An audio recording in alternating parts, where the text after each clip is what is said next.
tanggalin muna ang mga dulo.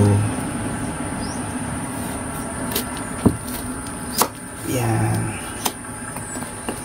Okay. Tapos, hahatiin natin siya.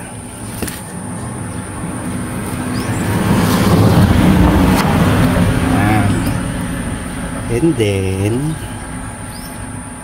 yung balat ay gigilitan natin yan.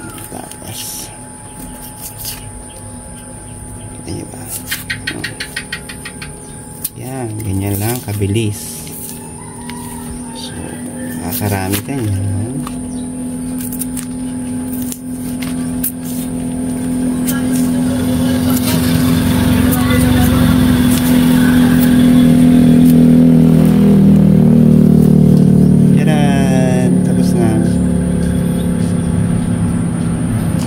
Hatiin mo ito para mailaga.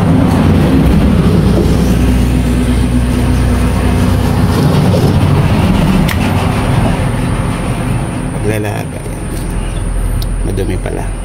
Pero yun. Tapos ganun ulit. Yan, putik.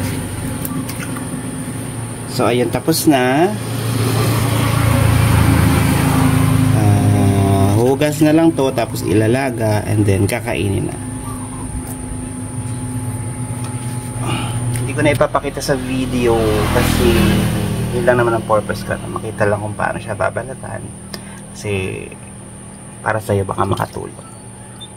Iba kasi hindi pa marunong magbalat ng ganito. So, lalo na yung mga mga anak mayaman. So, ayan. So, thank you for watching, and see you sa next video. Ayan. Hugasan ko na and ilalaga. Bye!